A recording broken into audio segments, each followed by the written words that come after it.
So that was really my big aha moment of like, you know, forget computers, forget all this stuff, like real estate, you're going to be a landlord. I woke up that morning, all of a sudden, life's never been the same. It was one of those, life's changed forever. Do you close up? Do you start something up? Or do you continue on the dream? And we continue on the dream. I think about the success I've had in life, and it's been having a very narrow focus. We did 482 BRRRR properties between '08 and 10. I focused in on that, and things were happening around me. And man, when you wake up and you're doing that, you're not taking coffees with somebody that has something to do with some left field idea that, it sounds attractive, but those are where I made my biggest leaps in life, was where I was able to put my head down for long stretches of time, like years, to be able to just grind. Mark Ainley joins me here today. You can learn what his team is up to. Head over to gcrealtyinc.com. That's going to be a clickable link in the show notes, but really appreciate your time today here. I appreciate you having me on, listener as well too, and I'm excited. Hopefully I could add value to your listeners. Well, I was hoping we could start off how you found your way into real estate investing. Yeah, it's an accident, and it started off as wanting to go to be a stockbroker, work on Wall Street, just mostly for the wrong reasons, Hollywood glamorizing it. And going into 1998, 99, as I was graduating high school, the internet was coming on, and some of those positions that I thought I wanted was becoming obsolete. Got into computers a little, but ultimately my aha moment was I bought a condo, my first condo, when I was 21. And I did it just because it was cheaper than going renting a place. So that was the first moment. But then there was a time I was laying on my couch about 1 a.m, 6 months later, and I had two of my friends who got kicked out of their house renting each one of my bedrooms. And I was up a couple $100 for the month on my expenses. And I'm like, oh, I get this now. This makes sense. So that was really my big aha moment of like, forget computers, forget all this stuff, like real estate, you're going to be a landlord. I don't know where I saw it, but there was some information regarding how this started with a dream with a friend. Did I misread that? Yeah, no, it did. Ultimately, GC, when I went to buy my first real property that was an owner occupying it and rent it out, I remember I came home from the closing that day, and my best friend that day he whipped out the calculator. So it was 2003. We didn't even have them on our phones yet. And he said, man, boom, boom, boom, boom. You could have had $3,700 for commission. And I'm like, oh, that would have covered my paint. That would have covered this. That would have covered that. And I ultimately ran and got my license. Like that afternoon, I signed up for the at-home study. But about a month later, he came to me and said, hey, he was already working in the industry. And he said, I'm thinking about opening a home shop. Like, you down? And I said, I'm in. So, we ultimately started GC Realty Development September 2003. And now one of my big challenges I had to overcome was in 2006, he was killed in a car accident. A lot of what I've done since has been in name of, or really just in spirit of, to kind of live on the dream, or those ideologies we had back in the day of what we wanted to grow. I'm sorry to hear that. That couldn't have been an easy time. It was tough, so it was messed up for multiple different reasons. I was 24, it was a horrible situation with two of my friends, drunk driving late at night, killed an unborn baby, a mother, my best friend died. And then my other buddy, because of all that, went to jail for 12 years. So I woke up that morning, all of a sudden, life's never been the same. It was one of those, life's changed forever. I bought the company out from my partner's family, which at the time, it wasn't worth anything. It wasn't worth the used furniture we had and a couple of deals we had in the pipeline. And that hurt me because I didn't have the money, but ultimately I knew that that dollar amount I was writing them a check for was so small compared to what the opportunity was in the next 4 decades. To this day, I'm grateful that I made that decision. But yeah, it was tough. Do you close up? Do you start something up? Or do you continue on the dream? And we continue on the dream. Could you talk about some of your biggest hurdles as you faced, especially transitioning from a side hustle to a full-fledged business? Yeah. So I think there's a lot, right? There's different phases you go through, and every phase has its challenges. But out the gate, as a small business owner, we kind of had the intent to be a brokerage. We never really had the intent to be a property manager, which is our core business these days. But we always knew brokerage was a means to an end to invest in real estate. And it helped us be inside the business and helped us be able to see deal flow, or just kind of keep our thumb on it while still making money. And at the time, you don't have money to invest 20% down here, 25% down there. So it kept us in the game and learning it as we went. But, challenges we had was, growing a business. I went to school for computers. It wasn't business admin. It wasn't the time you spent wasting or outsourcing or delegation, like all those things. So I think about now what I used to do in a day that I thought I was busy was like, man, that's what I did the first couple hours. I used to accomplish what in a whole entire day, what I might accomplish now in the first couple hours of my day, just due to focus. And so that was one of the bigger things as we grew, delegating, and never we didn't have as much automation to take advantage of back then. We didn't have as much outsourcing or offshoring as we did. But nowadays, the ability to grow and grow faster is there. Back then, it was deciding what you're going to wake up and work on. I did a bad job of that early on. Didn't realize it till years later, but that was probably something that didn't allow me to grow as fast as I wanted to. You mentioned that you at least felt busy. It seems like that's a lot of kind of a trap a lot of people fall into, especially entrepreneurs, where they go through a lot of cycles or spend a lot of time on things that actually, in the end, don't move the needle. I was going through my closet a couple of weeks ago and I used to keep in a handwritten log what I was going to do that next day. This is from 2004, I think it was. And what I saw in there was ridiculous. Like I had in there, like literally eat lunch. And it's like all these things. It's like, if I had to write down those physical things, it's like, I really had nothing productive going on that I could hang my hat on. Was there anything that you did or saw or mentorship that you learned that kind of helped you get your compass straight when it came to those type of things? The route I ended up going is a route I recommend here. So the route I ended up doing is just spreading myself too thin, right? You open a second office when the first office was that profitable. You start investing in a bunch of properties when you're not even sure about that area. You start borrowing, market crash then, right? It's going 2008, 9, we started going deep in the whole BRRRR strategy. And so you just got so thin, you start forcing yourself to make it happen. But then those problems converted into, oh no, how do I make payroll next week? So you start figuring out where your money making activities are and you get better at those and streamline those faster. So like those are when you don't have some sort of approach or some sort of mentorship, those are the problems you run into. I guess what we'll take away from your question there is I would encourage a mentorship or at least model yourself off after somebody that is a decade or two ahead of you or 25% further than you in their business. So you get to see where their mishaps are or where you can learn from them. I listened to Alex Hormozy quite a bit, and what's kind of funny when you bring that up is that on a weekly basis, he does like a Q&A, and almost every single, I'm going to say almost every time, he has some entrepreneur on there who's struggling to make ends meet, and their instinct is to try to open another storefront or something else. And his thing is like, why would you do that? Like, you spend your time and energy on the one you got first and get that nailed down first. So it's kind of interesting that so many people go down that road. I think about the success I've had in life, and it's been having a very narrow focus. We did 482 BRRRR properties between '08 and 10. I focused in on that, and things were happening around me. I was trying to not to chase the women in the red dress and just kind of keep focused. And then another big period of focus and time was to call it from 18 to now, just kind of putting our head down and growing the property management side of things. And man, when you wake up and you're doing that, you're not taking coffees with somebody that has something to do with some left field idea that, it sounds attractive, but those are where I made my biggest leaps in life, was where I was able to put my head down for long stretches of time, like years, to be able to just grind. You mentioned that property management is your core business now. Like, what caused the shift, especially coming from this BRRRR? Yeah, so we ultimately started the property management side in 2003, but it was always a means to an end. The first person who was more like, all right, $50, that'll go towards my electric bill.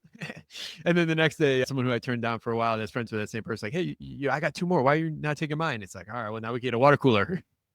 And it was always a means to an end. But as the market went south there in '08, '09, people couldn't sell. So you had all these accidental landlords. Investors started buying that were out of state. And so all of a sudden, while we were doing the whole BRRRR strategy, we were at 250, 300 units. We were managing this and we were charging enough. We were charging for our time. We were running around doing a lot of stuff, but the business was growing without us. Ultimately, in 2018, we thought we got burnt out. I think, we did 480 some properties.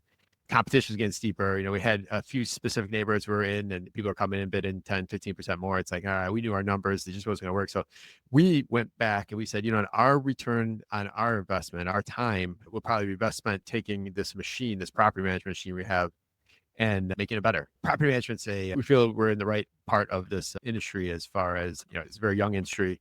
It's growing. It's using a lot of automation. It's using a lot of technology to be able to streamline. And we're also in this age of, listen, most people can manage their property for cheaper than they can pay us, but they're not accounting for their time. They're not accounting for the 20 or so hours it might be during the course of the year for a non-renewal or for a non-move out, or the 60 to 80 hours it might take to turn over a unit. So when we look at the world we're in now where people are trying to automate things and all that, we know we can at least give investors the experience that they want, at least give them back their time, lower the risk, and then ultimately help them keep growing. Because property management for investors, I've seen it becomes an opportunity cost when they get too much in the weeds, or they don't find a guy like you that can help them automate things to be able to keep growing.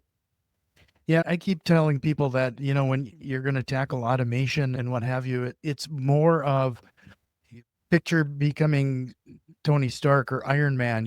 I'm just helping you with the suit. You have to add the human element to actually pull off any kind of superpower. Yeah, for sure. So I also noticed, and you kind of alluded to the fact that you've mentioned making thousands of mistakes in your career. What are some of the critical lessons you've learned along the way?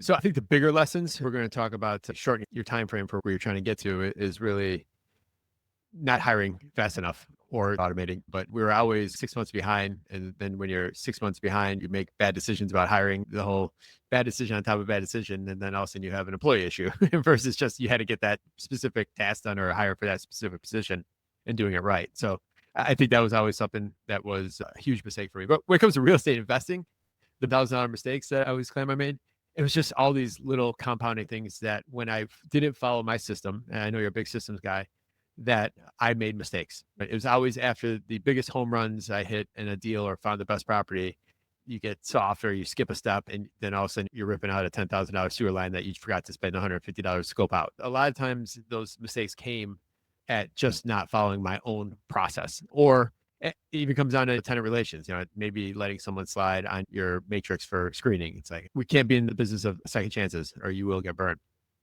And it happens to me too. For doing this as long as we have, it's funny how we know exactly the process and steps we need to take to make something work a particular way, and we'll keep trying to sidestep ourselves.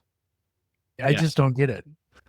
Yeah, the other thing I see got traction in the background. I think one of the bigger things that we did, and we did this when we were on the rehab side, was we implemented EOS in our construction company, and we were trying to move fast.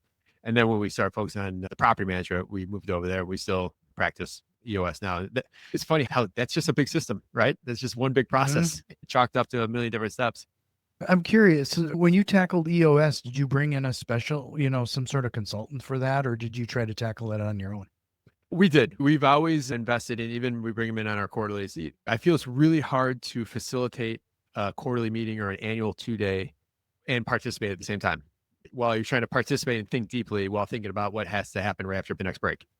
Whatever the fee might be these days, that ends up being a great cost of business to ensure. And then that facilitator, if you have a good implementer, which most of them are, there's some better than others, but the value you get out of them is calling people out. The things that you don't want to say to your teammate because you're afraid of the construction criticism we read the wrong way, or they'll look at it as threatening conflict versus healthy conflict. That person's there to kind of help smooth that out or say things that he knows are in the room, but no one else is saying. It is kind of that's a great point, and what I also think too is that your core business now is property management. Like preparing for something like that to take away from your core business and having that outside point of view. I mean, I completely valuable. And it's really, did you find it difficult to get through the mindset of that this piece of the business, this wasn't an expense, but yet just another investment? I've always been I have to, whether it be sell or make the value shown clear to the rest of the team often over the years.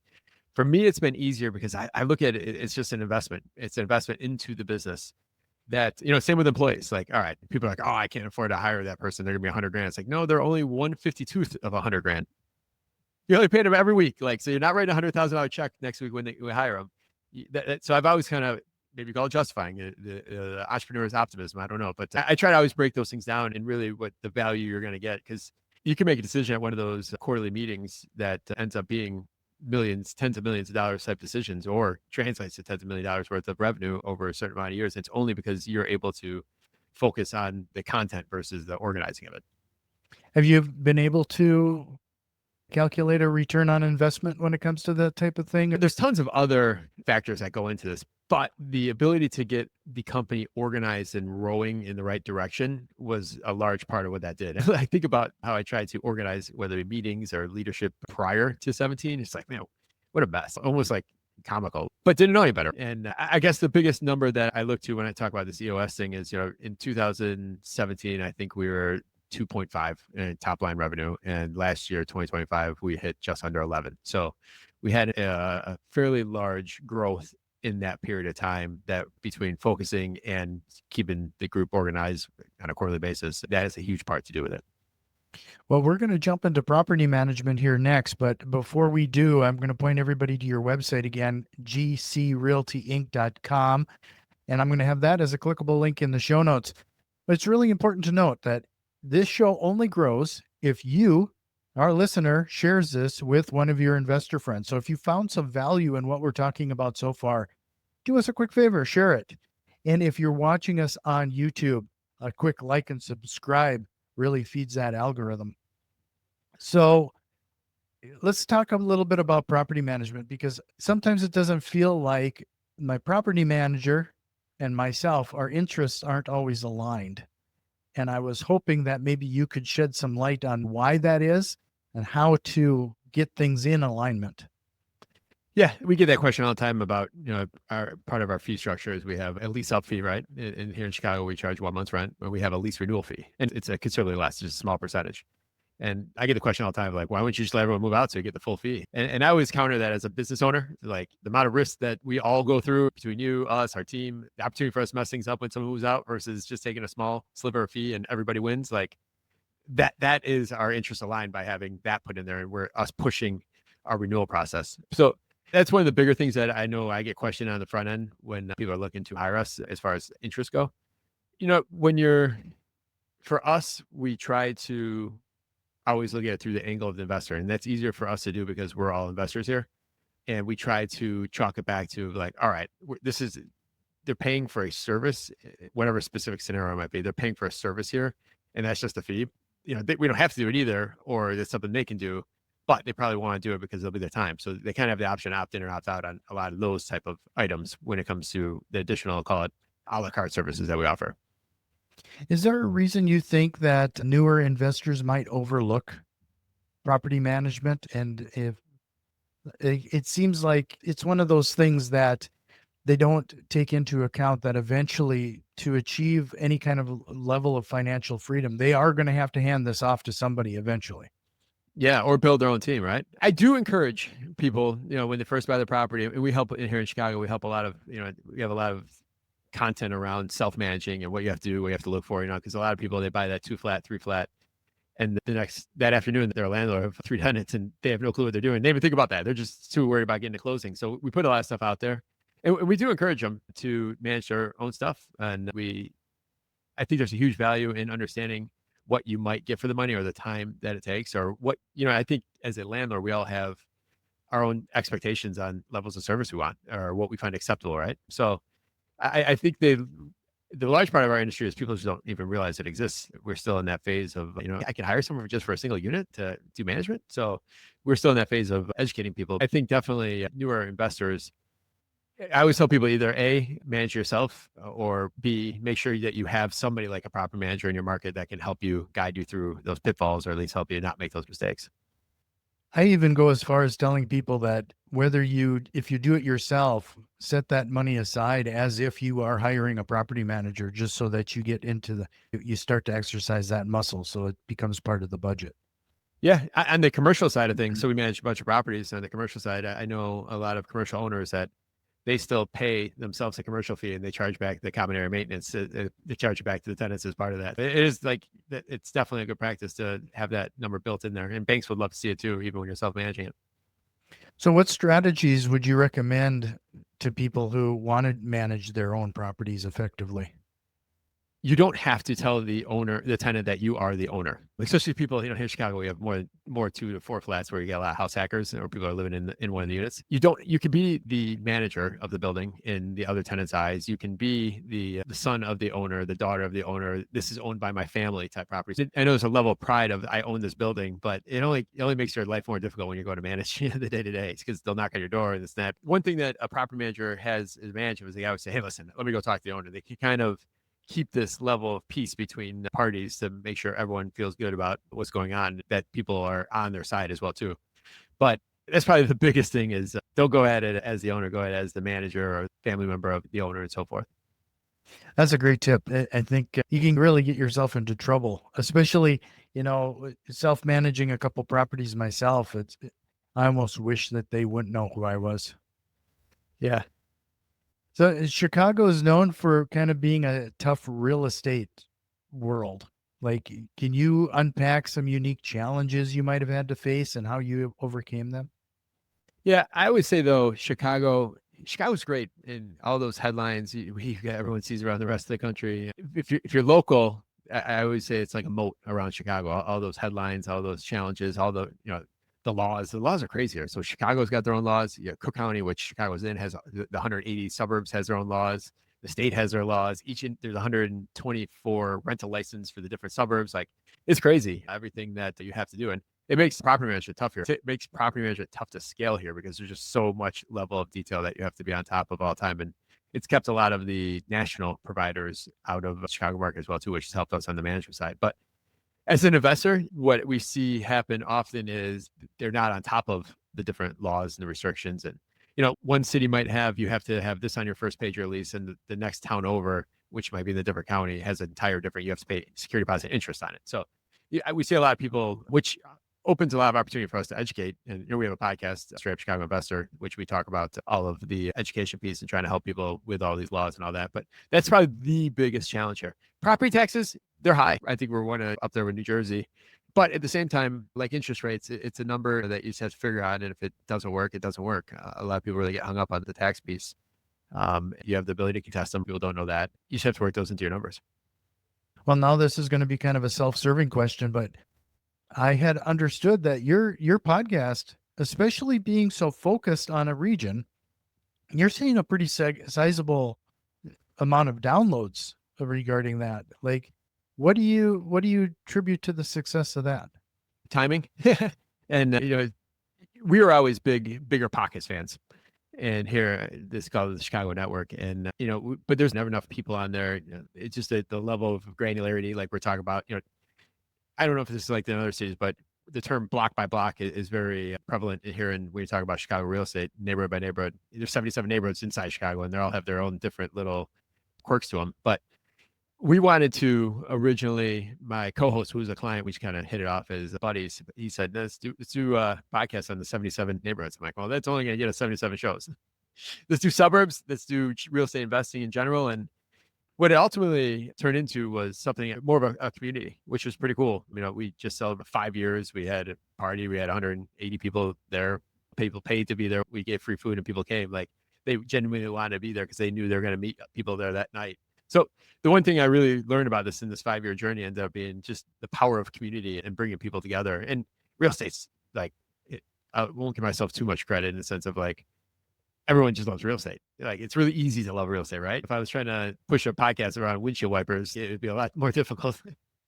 It just kind of proves something out. I heard somebody else recently talk about hyper local type of podcast, maybe the next thing, because we do have it's hard to stand out otherwise with the number of podcasts that are produced on a regular basis. So having something so niche down, you're kind of proving this out, that having something focused on a particular area, there could possibly be some serious traction there.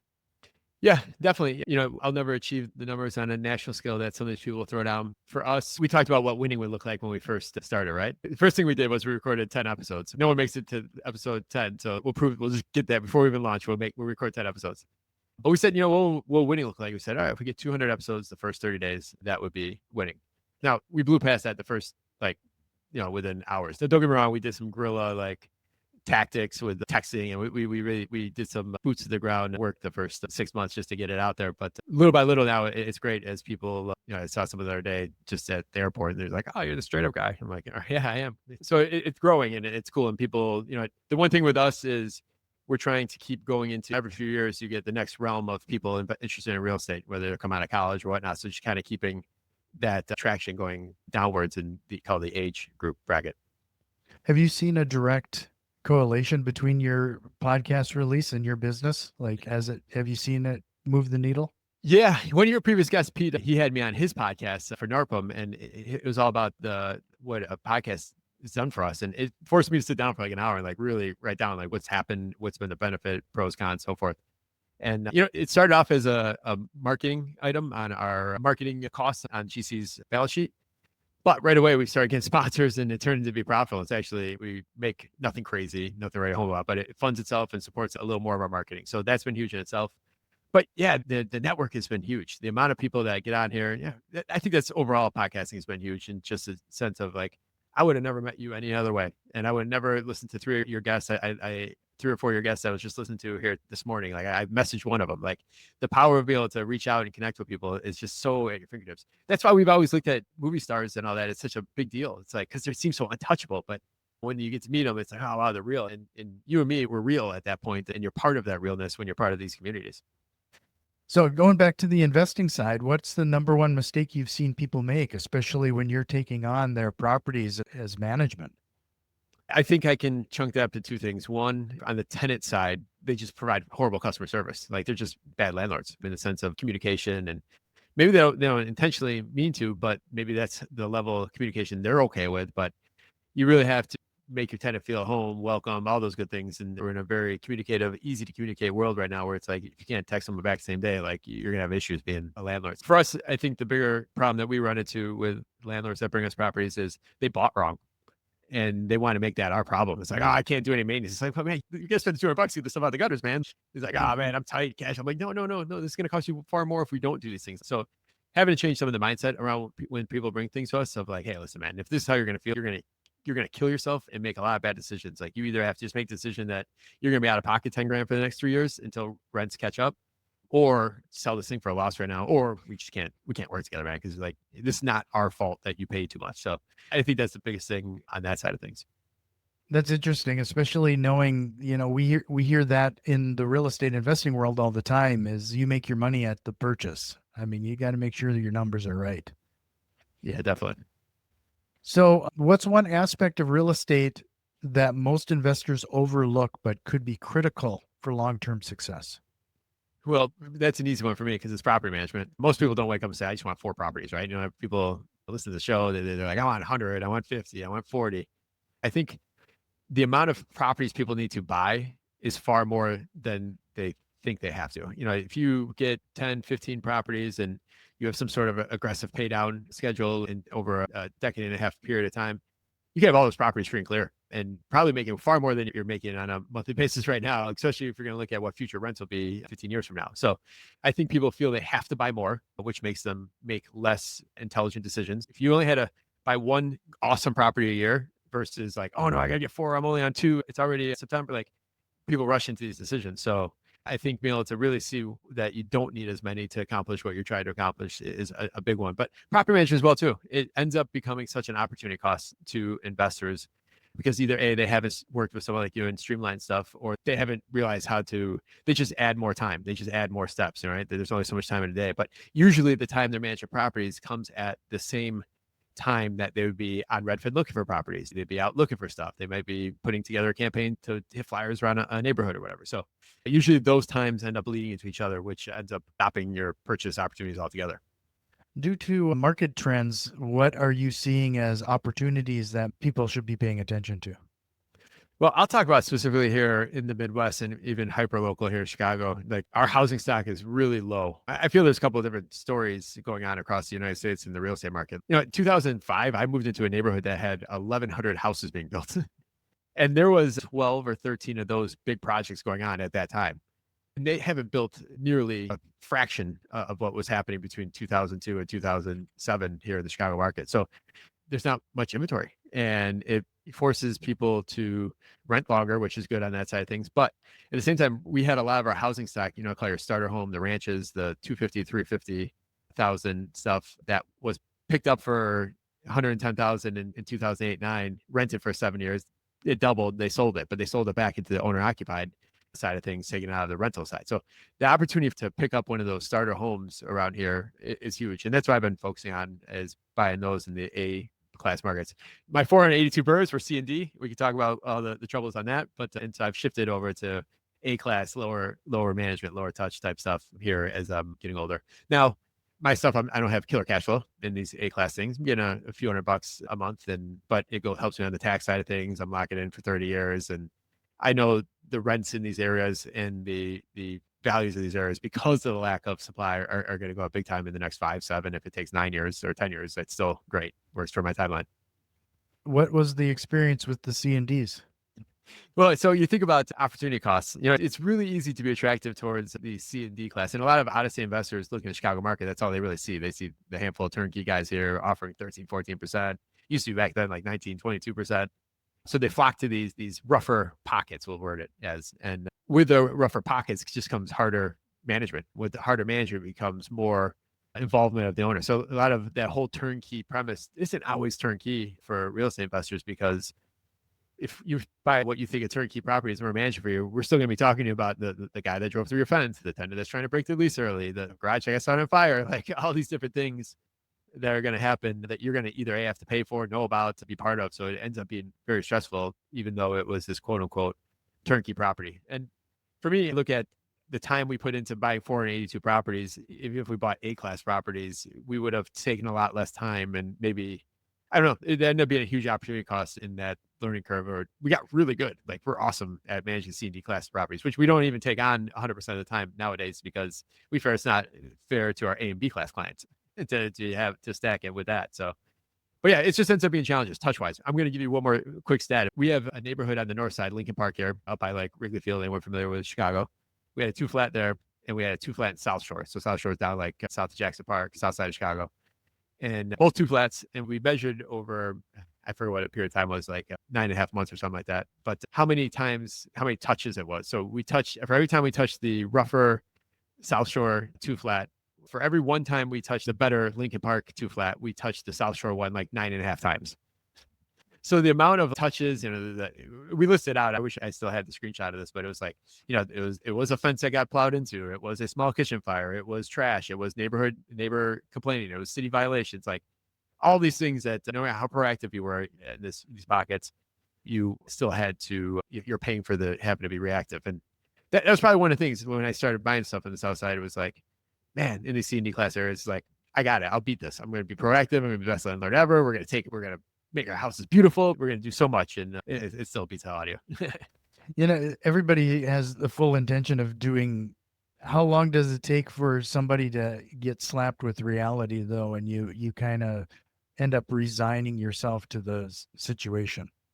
Yeah, it's tough, because especially when you're in these C and D class areas, you're dealing with code violations, and dealing with Section 8 is just a whole bureaucracy in itself of trying to figure out, here in Chicago, a lot of things just happen and you just have to deal with it. This is the cost of doing business in Chicago, and you can't fight the system. And some of those headlines you hear about end up trickling down to being real life, day-to-day stuff that you have to work into your pro forma when you're buying a property, because you're going to have to deal with someone. A good example is, someone can leave garbage in the alley and you get a ticket for it, but the inspector 25% of the time gets the address wrong when they send out the violation. It was the neighbors, because the address in the front of the building, and then, or the garbage cans, your garbage cans were in front of the vacant lot.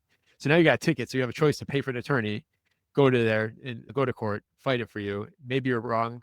You got 1 out of 4 chance of being right, or you just pay the $250 ticket and call it cost of doing business. Those don't happen on the north side as much. Those don't happen in the suburbs, but those are C and D type problems. I was actually driving down the south side this weekend, just cutting through, looking at stuff, and it's like, you have all these sections of fences. You want to secure your property, put a nice wrought iron fence up there, but someone uninsured plows through your fence. What do you do? Either they don't have insurance or they just left the scene. So you keep putting up that 900 piece of fence, and then another chunk of the fence. All of a sudden you have a fence that's all wobbly and it's all kind of messed up because it's been hodgepodge back together to make sure you still have some integrity of a fence on your property. You mentioned that you don't see the development that you did a number of years ago. Do you think that is due to local politics and they just put in so much red tape and cost that it just becomes unviable? Or is there something else going on that's preventing the development from happening? So a lot of the builders here that were here, they've shrunk down to call it these 100-unit type communities or 300 type communities, but they'll only build 60 at a time. And they'll go through 5 phases. They'll increase prices each step along the way. The guys that were around back then, either they were bankrupt or they shifted to this much smaller size community that they're building. But the stuff that's being built, though, is really expensive. I talked to you about starter homes, 250 to 350. The houses that they're building end up being 5 to 700,000. That's like their lowest price point. It covered their cost that they would have covered on a much larger scale that they could kind of spread across 1,100 homes. So these houses that are building are actually even more expensive. So that kind of drives up pricing as well. So don't get me wrong, inflation, all that stuff pulls all that stuff up, cost of material. We all went through that the last 4 or 5 years, but just their overall costs have increased, which makes these smaller price ones that much more attractive. We live in a union town. Some of the suburbs are more user friendly, but everything's union here. So if you can find a way to skirt that, that makes it easier. But yeah, no, there's a bunch of small developers that are doing all the developing here in the city, and it makes it tough to really grow 8, 10, 12 units at a time and really add considerable housing stock to the market that's affordable, right? hmm Well, unfortunately, we're probably going to have to start wrapping things up. But before we do, is there anything we should have hit on, Mark? Not necessarily. I think scaling, Alex always says that one thing, you overestimate what you could do in a year, but you underestimate what you could do in a lifetime, and be able to kind of come to grips with that and realize what you're doing and put one foot in front of the other and keep making progress, I think is the biggest thing that if I could go back and tell myself again, that'd be huge. Well, if you're ready, we'll jump into the rapid fire and close out this episode. Let's do it. What lie do real estate investors often tell themselves? Oh, all time. There's no good deals out there. That's the If you biggest could one go right back, now. if you could go back in time and give your younger self a piece of advice, what would it be? Figure out how to do everything faster. If I could shrink what I did in the last 23 years down, I could probably do it. And I always think about, like, if I went broke today, what would it take to start over? Now, don't get me wrong, I got my network and all that stuff these days, but if I could do what I did back then, to be able to shrink it down to half the time. Do you have a book recommendation? The book I read a few years ago really made me regret all the properties that I sold over the years. And it's Snowball. It's a Warren Buffett autobiography. And it went through his life history, but it talked about compounding interest and compounding your principal, never selling, not trying to time the market. Now, he's obviously not real estate heavy, but I applied it to real estate. And I think about all the properties that I sold over the years. Maybe I had partners and I made 15 grand on it, or I made 30 grand. And I don't know where all those chunks of money went, but I know that my best properties I have are the ones I have from 15 years ago. So with great equity and all that. So if I would have held on to more of them and been more responsible around what I was trying to sell them for, I think that was a big one. And what process or tool have you implemented that has had the biggest time-saving impact to you or your business? I read about 2 years ago, Dan Martell's Buy Your Time Back, and it motivated me to go and hire an executive assistant. And that I'm calling her a tool right now. Like, that has been a huge source of being able to do so much more in the last 2 years. Well, I really appreciate your time again, Mark. One more time, it is gcrealtyinc.com. You can find all of the information there. Is that where they could find your podcast as well? Yeah, you can find it on there as well too, or you could go to straightupchicagoinvestor.com. We have a YouTube page, and then also we have it on iTunes or wherever you might find podcasts. Well, really appreciate your time. It was great meeting you. Thank you.